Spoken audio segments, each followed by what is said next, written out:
Ether भनेको के हो? इथर भनेको ROR फर्ममा बसेको ग्रुपहरूलाई इथर भनिन्छ। Ether are those organic compounds in which 2 carbon atoms are joined together by oxygen atom. Those organic compounds in which 2 carbon atoms are joined together by oxygen atom, like this. For example, CH3. This is methoxymethane. CH3, CH2, OCH2, CH3. This is methoxyethane. Methoxymethane, ether.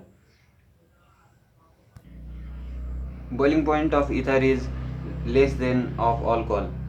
This is because किनभने अल्कोहलको higher boiling point हुनुको पछाडि कारण के थियो? ROH oxygen HOR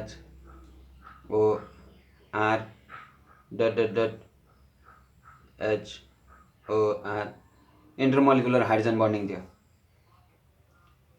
ROH मा, intermolecular hydrogen bonding in alcohol. Whereas यहाँनिर यो negative हुन्छ, यो पोजिटिभ हुन्छ। वेरेज इथरमा यस्तो कुनै पनि चिज हुँदैन, जस कारणले गर्दाखेरि boiling point of alcohol is higher than that of boiling point of ether. Van der Waals फोर्सको कुरो गर्ने हो, यहाँनिर भ्यान्डरवाल्स फोर्स ज्यादा छ पोल्यारिटीको कारणले गर्दाखेरि, हाइड्रोजन बन्डिङको कारणले गर्दाखेरि, जस कारणले गर्दा बोइलिङ पोइन्ट पनि ज्यादा छ अल्कोहलमा। वेरेज इथरमा भ्यान्डरवाल्स फोर्स कुनै हाइड्रोजन बन्डिङै छैन, भ्यान्डरवाल्स फोर्सै छैन, बोइलिङ पोइन्ट पनि अल्कोहलभन्दा धेरै लो छ। सोलुबिलिटीको बारेमा कुरो गर्दाखेरि सोलुबिलिटीमा पनि यसमा के हुन्छ भने हाइड्रोजन बन्डिङको टेन्डेन्सी एकदमै कम छ, जस कारणले गर्दा पानीमा बन्डिङ गरेर बस्न सक्दैन, जस कारणले गर्दा पानीमा घुल्दैन। So it is insoluble in water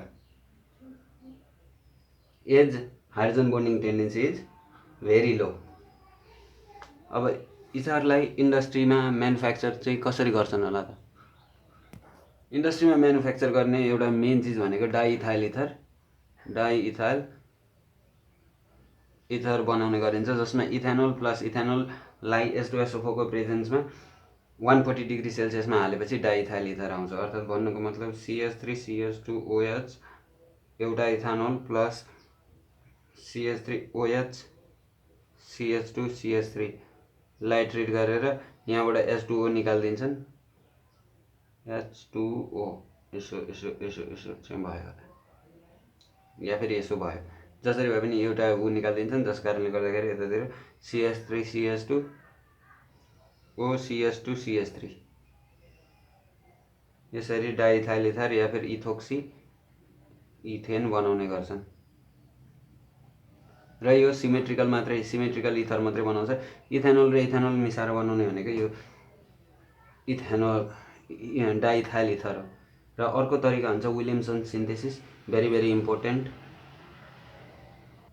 Williamson synthesis अर्थात् रोनाबाट रोरसम्म बनाउने तरिका हो। यसमा भनेको अल्काइल हेलाइडलाई रोरसँग ट्रिट गर्ने, रोना भनेको यस्तो हो सँग ट्रिट गर्ने र यसबाट ROR बनाउने, जस्तै यहाँ ADX छ भने प्लस NaX बनाइदिने, यसरी बनाउने गरिन्छ। In Williamson synthesis, alkoxide ion, mainly sodium alkoxide, is treated with alkyl halide to give ether. This method can be used to prepare both symmetrical and unsymmetrical ethers. र यो symmetrical र unsymmetrical ether बनाउँदाखेरि सबभन्दा main कुरा ध्यान दिनुपर्ने भनेको यो अक्सिजनको खुट्टा यो र यो अल्काइल हेलाइडको खुट्टा यो मध्ये जहिले पनि अक्सिजनको खुट्टा अलि दह्रो हुनुपर्छ। यो जहिले पनि दह्रो हुनुपर्छ। यो दह्रो भएर यो कमजोर भयो भने यो रियाक्सन यसरी जाँदैन, इथर बनाउँदैन। यसले अर्कै चिज बनाउँछ, यसको बारेमा पछि डिस्कस हुन्छ। यो अक्सिजनको खुट्टा जुन यो अल्काइल ग्रुप छ यो चाहिँ दह्रो हुनुपर्ने हुन्छ। यो 1 डिग्री भयो, यो 1 डिग्री भयो भने रियाक्सन हुन्छ। यो 2 डिग्री भयो, यो 1 डिग्री भयो भने रियाक्सन हुन्छ। 2 डिग्री नै भयो भने पनि रियाक्सन हुन्छ। यो 3 डिग्री भयो, यो 1 डिग्री 2 डिग्री जति डिग्री भए पनि यो रियाक्सन हुन्छ। 3 डिग्रीमा सायद थाहा छैन मलाई, यो 3 डिग्री भयो भने के हुन्छ मलाई थाहा छैन। तर यदि यो चाहिँ 1 डिग्री भएर यतापट्टिको चाहिँ 3 डिग्री भयो भने यो रियाक्सन हुँदैन, किनभने यो चाहिँ डह्रो भयो, यो चाहिँ कमजोर भयो। यति बेलामा यसले बेसको काम गरिदिन्छ, न कि कुनै न्युक्लियोफाइलको काम गरिदिन्छ। यो सोडियम बन्नेकै यो एक्ससँग टाँसिन हो, सोडियम एक्ससँग टाँसिन्छ, NaX बनाएर गइहाल्छ। तर ROR यो जुन छ यो ग्रुप चाहिँ यहीसँग आएर टाँसिन्छ, यो O र यो X चाहिँ बाहिर हटेर यो Rसँग O टाँसिन्छ र ROR बनाउँछ भन्ने ग्यारेन्टी हुँदैन। किन हुँदैन? किनकि यदि यो चाहिँ झन् स्ट्रङ पर्यो भने हुँदैन। त्यसैले यो 3 डिग्री भयो चल्छ, 1 डिग्री 2 डिग्री 3 डिग्री तिनटै चल्छ, तर यो 3 डिग्री चल्दैन। र यो 1 डिग्री भयो, यो 2 डिग्री भयो, यो 3 डिग्री भयो भने पनि चल्दैन। यो 1 डिग्री भयो, यो 2 डिग्री भयो भने चल्दैन, किनभने यो भन्दा यो डह्रो भयो। अल्काइल हेलाइड पोर्सन जुन छ यो हेलोजेनको खुट्टा चाहिँ डह्रो नभएर यो अक्सिजनको खुट्टा चाहिँ डह्रो हुनुपर्छ। यो कुरा धेरै इम्पोर्टेन्ट छ र विलियमसन सिन्थेसिसको इक्जाम्पलहरू हेरौँ।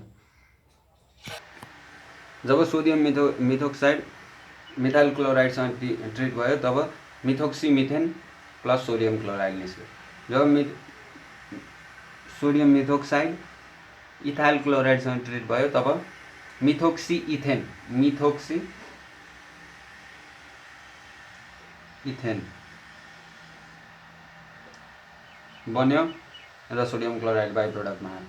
अब यहाँ हेर्दाखेरि के छ है, यहाँ 3 डिग्री वाला कुरो आइरहेछ। जब यो ग्रुप, यसलाई के भन्छ, सोडियम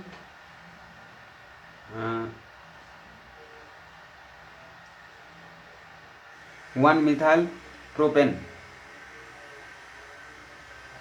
ट्रिट भयो तब प्रोपेनोक्साइड, सोडियम 1 मिथाइल प्रोपेनोक्साइड ट्रिट भयो, CH3CH2Cl इथाइल क्लोराइडसँग ट्रिट गर्यो तब इथर दियो र NaCl प्रोडक्ट दियो। किन दियो भन्दाखेरि यो अक्सिजनको खुट्टा जुन छ यो के छ 3 डिग्री छ, तर यसको के छ 1 डिग्री छ। यो जुन अल्काइल हेलाइड छ यो 1 डिग्री छ, यो कति डिग्री छ 3 डिग्री छ। त्यसैले यो अक्सिजनको चाहिँ खुट्टा डह्रो भएकोले यो रियाक्सन भयो। तर यदि हामीले यो ONA को ठाउँमा Cl हालेर यो Cl को ठाउँमा ONA हाल्यौँ भने चाहिँ के हुन्छ, इथर बन्दैन। किनभने यो अक्सिजनको खुट्टा के छ 1 डिग्री छ, यहाँ क्लोरिनको खुट्टा चाहिँ कति छ 3 डिग्री छ। तर हामीलाई चाहिने के हो, अक्सिजन चाहिँ डह्रो हुनुपर्ने हुन्छ, त्यसैले यसले इथर दिँदैन। यसले के दिन्छ, यस्तो खालको ग्रुप दिन्छ। यो ग्रुपको मतलब के हो, CH2 अल्किन ग्रुप दिने गर्छ, CH3 एउटा अल्किन ग्रुप दिने गर्छ यसले चाहिँ। यो रियाक्सन हुँदाखेरि NaCl प्लस C2H5OH E2 मेकानिजमबाट गएर NaCl र C2H5OH निकाल्ने गर्छ। त्यसैले गर्दाखेरि यो कुरा मेन ध्यान दिनुपर्छ, O को खुट्टा डह्रो बनाउने। So this is the main point about Williamson synthesis. अब विलियमसन सिन्थेसिसको मेकानिजम चाहिँ के होला त, जब रियाक्सन यसरी हुन्छ तब मेकानिजम यस्तो हुन्छ। RONA रोनाले जब RX सँग रियाक्सन गर्छ तब ROR फर्ममा बसिहाल्छ, ट्रान्जिसन स्टेटमा ROR फर्ममा बस्छ, X अलिकति त्यसैबाट अलिकति टाढा बस्छ, 4वटा चेजभित्र यो Na बाहिर बस्छ, ब्राकेटबाट बाहिर। त्यसपछि फेरि फास्ट रियाक्सन हुन्छ, ROR' बनाइन्छ, यहाँ X- निस्किन्छ। This reaction is slow which is also called a rate determining step and this reaction is fast। E2 mechanism जस्तै देखिरहेछ नि, E2 रियाक्सन जस्तै देखिरहेछ नि, एलिमिनेसन भइरहेको। RONA ROR ट्रान्जिसन स्टेटमै फर्स्ट स्टेपमै बनिहाल्यो, त्यसपछि .X bracket close Na fast ROR' formation plus X-। यो सँगसँगै एउटा क्वेसन आउँछ त्यो, which method is correct and why. यसरी अक्सिजनसँग यो 1 डिग्री जोडिएको र क्लोरिनसँग 3 डिग्री जोडिएको र क्लोरिनसँग 1 डिग्री जोडिएर अक्सिजनसँग 3 डिग्री जोडिएको, कुन चाहिँ करेक्ट हो त, कुनले चाहिँ यो प्रोडक्ट दिन्छ। यस्तो इथर दिन्छ।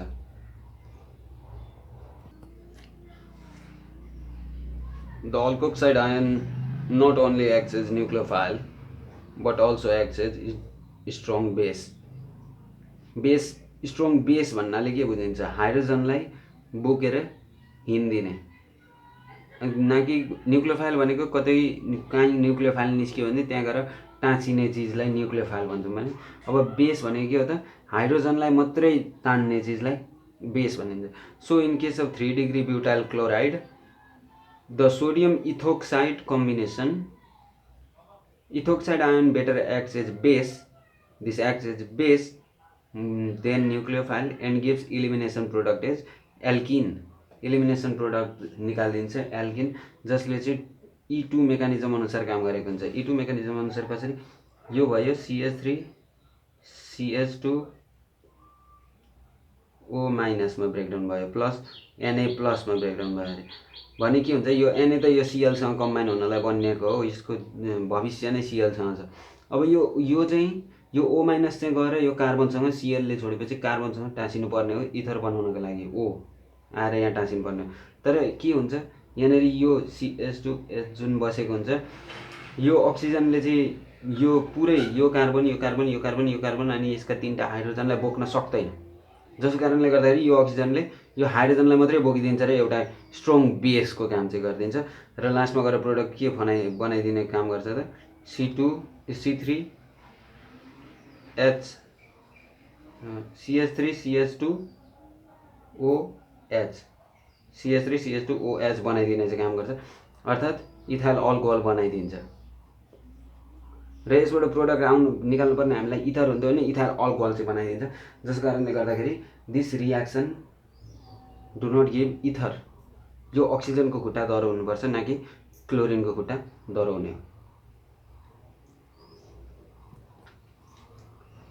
3 degree alkyl halide undergo E2 elimination reaction with strong base. So during the preparation of mixed ether, 1 degree alkyl group should come from alkyl halide and 2 degree and 3 degree alkyl group should come from alkoxide. So 1 degree alkyl group should come from alkyl halide, 1 degree should come from alkyl halide and 2 degree or 3 degree should come from alkoxide ion. This should be 1 degree and this should be 2 degree or 3 degree, so that it becomes stronger than this one. यो oxygen becomes stronger किनभने अक्सिजनको खुट्टा दह्रो छ। तर यो अक्सिजनको खुट्टा दह्रो नभएपछि यो चाहिँ दह्रो भएपछि के भयो त, दिस एक्ट्स एज बेस। ल म बेसको काम गरिदिन्छु भनेर उसले न्युक्लियोफाइलको ठाउँमा बेसको काम गरिदिन्छ, जस कारणले गर्दाखेरि this method is wrong and this method is correct because oxygen को खुट्टा दह्रो छ, क्लोरिन को खुट्टा दह्रो छैन। Oxygen acts as, this ion acts as nucleophile in this case, whereas in this case this ion acts as base, so that this oxygen portion goes and attaches in another hydrogen and brings out another hydrogen out from this chemical substituent। र अर्को आउँछ यसपछि आउने भनेको mechanism of reaction of ether with HX अथवा acid भनौँ। यसको चाहिँ HX को चाहिँ मेकानिजम, PCl5 को चाहिँ मेकानिजम होइन, रियाक्सन मात्रै र रोल अफ सल्भेन्टको बारेमा।